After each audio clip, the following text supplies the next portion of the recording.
Di tangan gua udah ada Fujifilm X-T5. Ini adalah kamera X-T pertama yang satu digit, yang bukan sebuah flagship.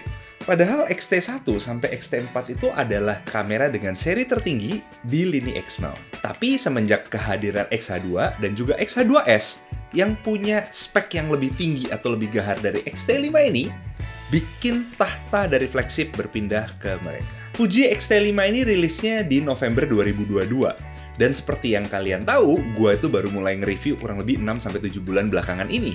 Jadi timeline-nya emang kurang pas. Dan X-T5 ini baru juga datang ke studio gue yang bikin kita baru bisa cobain belakangan ini. Performance-nya kayak gimana? Mari kita bedah.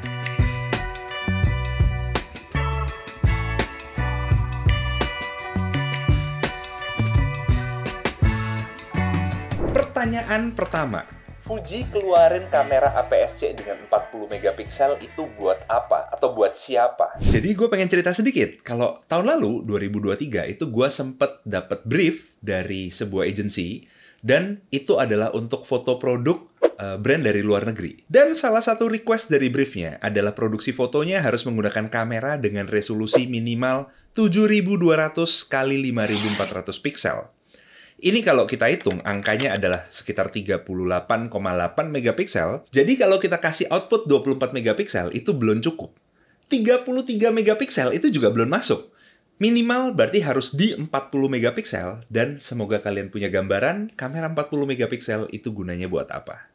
Anyway, kayaknya gue yakin rata-rata dari kalian itu udah tahu spek dari X-T5 ini tuh kayak gimana. Sensor X-Trans 40 megapiksel backside illuminated. Dapat prosesor baru yang katanya 2 kali lebih cepat dari X-T4 dan juga X-T3. Videonya bisa record sampai 6,2K. AI processing, IBIS-nya bisa sampai 7 stop. Burst mechanicalnya sampai 15 fps kayak Canon R7. Full weather sealing, dan spek detail lainnya yang kalian bisa lihat di website resminya Fujifilm, atau kalian juga bisa lihat di channelnya Aztec Media atau Info Fotografi. Gue udah cobain X-T5 buat foto dan juga buat video, dan kayaknya di video ini gue akan banyak comparing antara X-T5 dan X-T3. Karena personally gue udah pakai X-T3 buat berbagai macam kebutuhan, mulai dari foto-foto santai, buat dipakai kerjaan shoot, food dan produk fotografi, produksi iklan digital, dan juga bikin konten YouTube yang so far kalian udah sering lihat. Yang pertama, dan yang menurut gue cukup mengejutkan adalah ternyata performance noise-nya atau noise performance-nya itu cukup mirip dengan kamera Fujifilm sebelumnya yang juga gue punya. Mirip banget sama kamera 24 megapiksel Fuji lainnya. Gue udah coba beberapa kondisi mulai dari syuting dengan ambient light tanpa lighting tambahan, sampai dengan situasi studio dari ISO rendah sampai ISO tinggi di 800 sampai 1600.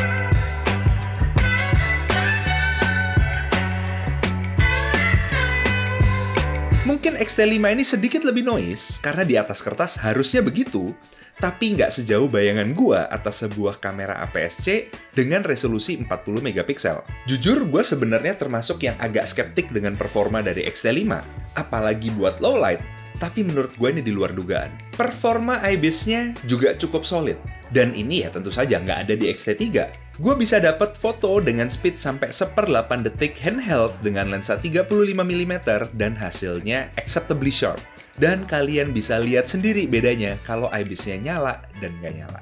Berikutnya, performa autofocus-nya itu kalau dibandingin sama X-T3 itu jauh banget. Day and night. Ini feel-nya cukup mirip sama XS20 yang terakhir gue juga udah cobain. Buat foto udah aman banget. Dan juga performa eye tracking buat kebutuhan video yang sifatnya pergerakannya dinamis itu juga cukup oke.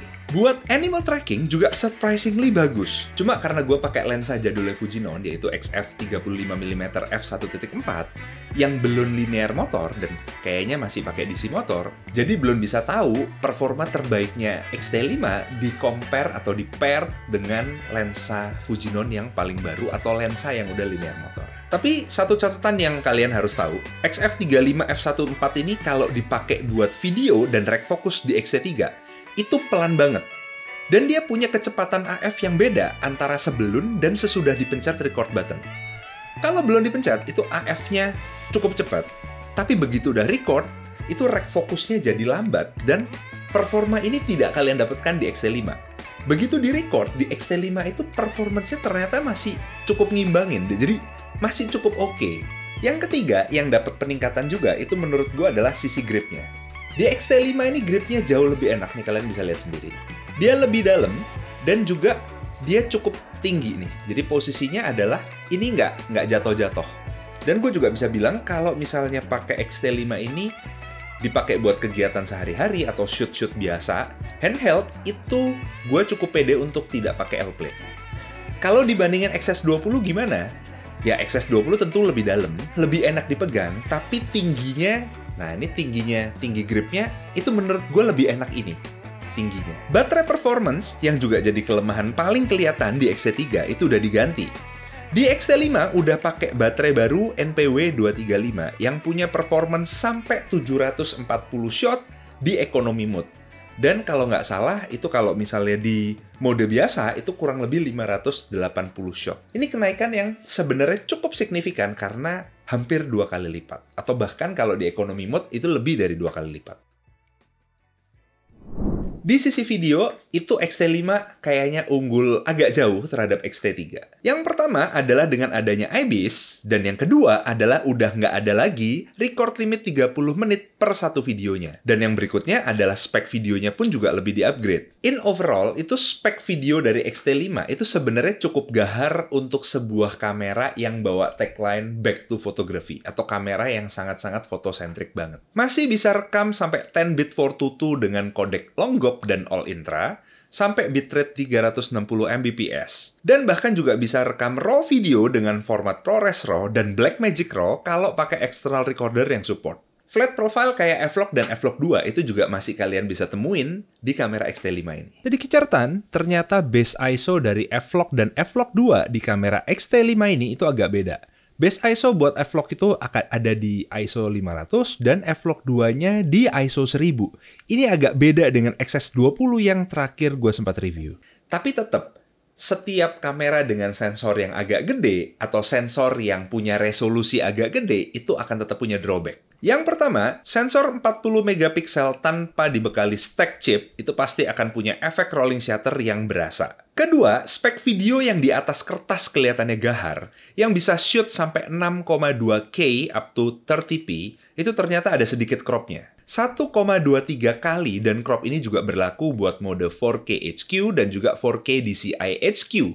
Dan crop ini juga berlaku untuk perekaman Full HD dari 100 sampai 240 fps-nya. Menurut gue cukup wajar karena kamera dengan resolusi yang lebih gede itu penggunaannya pasti lebih beneficial buat fotografi daripada buat videografi. Kalau kalian nggak mau kena crop, itu ada jalannya, yaitu kalian bisa shoot di mode 4K UHD atau 4K DCI yang standar tanpa embel-embel HQ, dan ini bisa sampai 30p tanpa crop. Sedangkan di 4K 60 ada sedikit banget crop, yaitu 1,14 kali. Dan sepertinya mode 4K yang biasa ini itu adalah perekaman 4K yang menggunakan metode line skipping atau kemungkinan adalah pixel binning.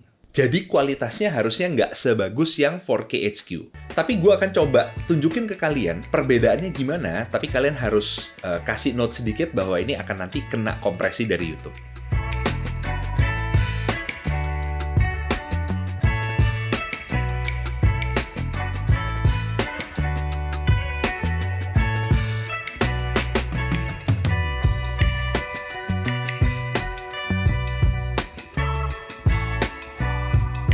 Gue juga udah stress test kameranya dengan settingan yang kurang lebih sama yang gue pakai untuk stress test di kamera-kamera yang lain.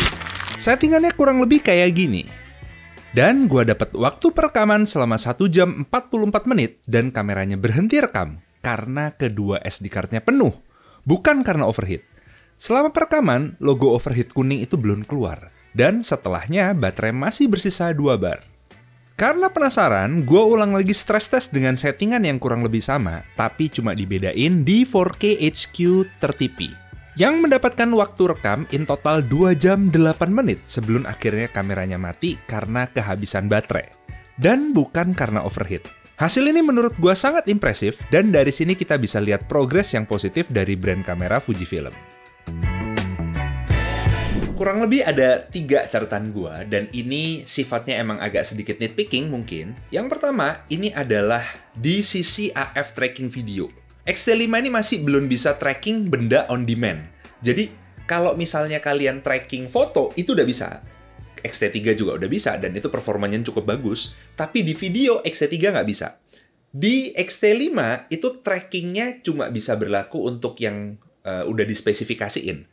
Eye autofocus, animal autofocus, airplane, sama car autofocus, itu masih bisa semuanya. Tapi kalau setiap benda yang random kalian tunjukin, itu dia nggak bisa. Di brand lain, kayak Nikon, Sony, Canon, itu semuanya bisa. Catatan khusus buat Fujifilm. Berikutnya adalah tilting dari LCD-nya. Nah, sebenarnya ini di XT3 ini kayaknya sama persis. Jadi kalau kalian ke atas nih, nah ini dia bisa bahkan lebih dari 90 derajat nih kalau kalian lihat. Tapi begitu ke bawah, nah, dia cuma mentok di sini. Sedangkan kalau kalian lagi pakai buat, misalnya kalian pakai buat flat lace, atau kalian mau pakai top shot gitu ya, bird eye view, ini kalian nggak bisa kelihatan maksimal karena dia nggak bisa 90 derajat. Jadi, mau nggak mau, pilihannya adalah kalian harus shotnya kayak gini. Gitu. Dan ini akan sedikit kebalik sebenarnya gitu. Jadi, agak kurang enak. Kalau misalnya ini dapat update, itu menurut gue udah keren banget. Tapi balik lagi, kalau dibandingin sama, kebetulan nih gue lagi shot pakai Nikon Z7 II, itu bahkan dia, Nikon Z7 II dia nggak bisa kayak gini. Dan ini jadi sebenarnya udah note yang lebih positif gitu. Catatan berikutnya adalah dari sisi menunya. Kamera menunya itu agak lagging, dan dia belum bisa touchscreen di menu utamanya. Tapi di beberapa bagian, dia itu udah bisa touchscreen, dan fungsi touchscreen-nya itu bahkan menurut gue cukup menang dibandingin beberapa brand lain.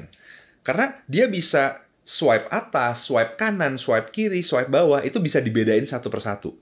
Nggak semua brand bisa gitu. Dan bahkan bukan cuma nggak semua brand, kayaknya so far yang gue cobain, cuma Fujifilm yang punya 4 shortcut itu tambahan. Berikutnya catatan gue adalah dari Q menu atau dari quick menu. Mode di quick menunya ini masih berantakan. Masih ada mode still di pilihan video, dan juga masih ada mode video di pilihan still. Padahal quick menunya itu harusnya berbeda antara mode still dan juga mode video. Dan juga sedikit catatan dari gua adalah ada beberapa pengaturan yang gua mau taruh di quick menu. Itu nggak ada pilihannya. Jadi, kalau kalian mau setting tertentu, kita harus lempar lagi ke main menu biasa.